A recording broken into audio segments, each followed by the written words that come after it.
Hey there, guys. Welcome to Convos. Today we're going to talk about a character called Punchline. Now, Punchline is Joker's new girlfriend. She just came around recently, and I know I said I was only going to upload one video a week, but I'm really excited about this because number one of her solo issue came out today, so it's kind of an exciting thing. But her first cameo appearance was actually in Batman number 89. Batman number 89, this is actually just a reprint, so this isn't actually what the first print looks like. Those ones just flew off the shelf. She got super popular. So, but the difference between like her first full appearance and her cameo appearance is in this one, it was technically her first cameo appearance, but it's really just her. You see her mouth and like a little red dot on her cheek, which is part of her design, and it's just her on the phone, just talking to Joker. And then on in her actual first full appearance, which was this one, Hell Arisen 3, again, this is another reprint. I actually do have the first printing of her first full appearance, but that's getting sent out to CGC to get graded here, so fingers crossed that that's a good one. But Hell Arisen number 3, again, all you really see of her is she's all of a sudden she's just holding someone hostage. So these appearances, she's just all of a sudden kind of just there. She just kind of exists. You don't really get a lot of background. You know that she's with Joker because she kind of like hugs up on him and like kind of drapes her arms around him and is more friendly with the Joker and everything. And I'm more of a fan of her because it shows that she's replacing Harley Quinn because Harley's kind of off doing her own thing. She's off with Poison Ivy, and they're kind of having their relationship going. So Joker needed somebody else, and they created Punchline, which was actually really cool. I haven't actually read the first issue of Punchline yet. I'm planning on doing that here in a minute, and I'm gonna cut back and then give you guys my honest review on it. But I just wanted to get a little bit out there of what I thought about Punchline before I actually read her first issue.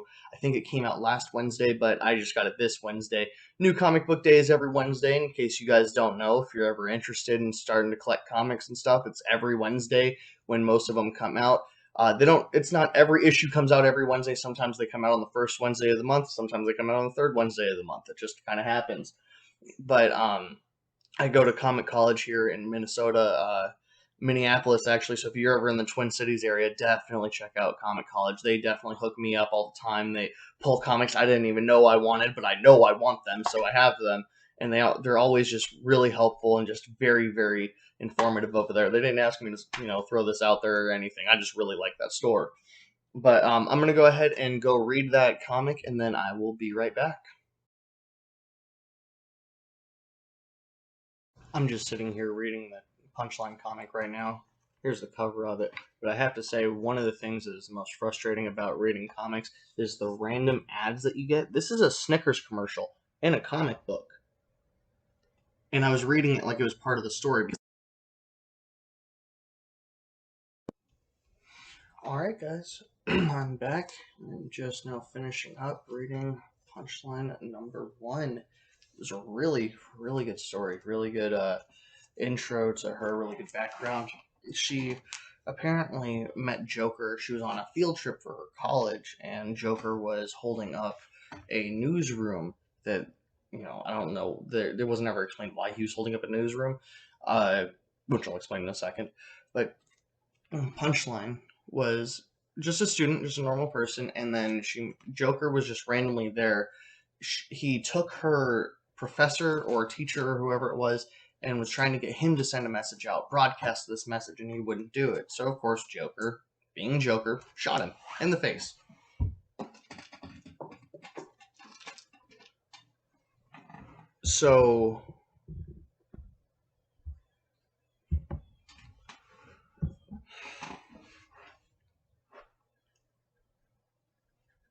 So Joker ends up taking Punchline. Her name's Alexis, but ends up taking Punchline and being like, "Hey, you need to do this message for me. You need to send this out, and don't mess it up.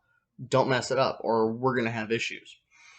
So she sends this message out, and afterwards it flashes forward to her in court. And apparently she was a part of this crime. I'm guessing it was the newsroom, where he murdered people and she didn't do anything. He's sitting there killing people and she's just not doing anything about it. And that's the whole point of this trial, is she guilty by association, basically. And so she's going through this trial and she's claiming that she's innocent, and everybody's like all shocked, like, no, you were there, like we saw you, you were there, there's evidence behind you being guilty, like what do you mean you're innocent? And her lawyer ends up saying that she's not mentally healthy, but she has the ability for rehabilitation, so it's just enough to get her to not be committed to Arkham. And then it flashes back to her doing this podcast. It's this dude listening to this podcast, and it's her podcast from when she was following Joker around. Excuse me. A little thirsty, gotta wet the whistle.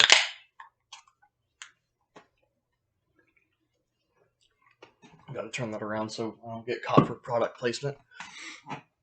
So she's doing this podcast, and she's been following Joker for years. She's been trying to figure out who the Joker is, and she's talking about how the Joker is just, everything he does is just a joke, and nobody's hearing this joke. Nobody is hearing what this joke is. Nobody's getting it. Nobody understands who he is, and she's, still trying to understand. She's like, what is this joke? What is this big joke that he's trying to tell everybody? And, he's fighting Batman and trying to, get at him, and it's just this big thing that she's just following him, and she follows the laughing fish story. If you guys don't know about that, that's an old Joker story from, way back in, I think I want to say the 70s. I could probably be wrong about that. If I'm wrong, comment and tell me what year it actually was. But it's this laughing fish story, and Joker poisons basically the food supply and the water supply and stuff, and turns these fish into have his face with a big old grin and stuff. And she's just super obsessed with everything that he's done, and she's still just trying to figure out what this joke is, what this joke could possibly be. Hold on, let me turn that a little bit. But she just keeps going, and she just keep like Joker, what are you trying to tell the world? What is your message? And it was just really, really cool story, how they went through and did her history through like a podcast almost. Like, it was just kind of a cool thing to see. It's just kind of a weird little thing to do. You don't see that a lot. A lot of flashbacks are just memories, or maybe, the comics doing like an old videotape or something, or some kind of mind reading thing, because, comic books get kind of crazy like that. But this story was just really cool. I really thoroughly enjoyed it. It just came out, I believe, last Wednesday, so if you guys happen to want to get a hold of it, go to your comic book store, pick it up. Let's see, how much was it? For the A cover, it was only $5. So if you're living in the U.S., it's only $5.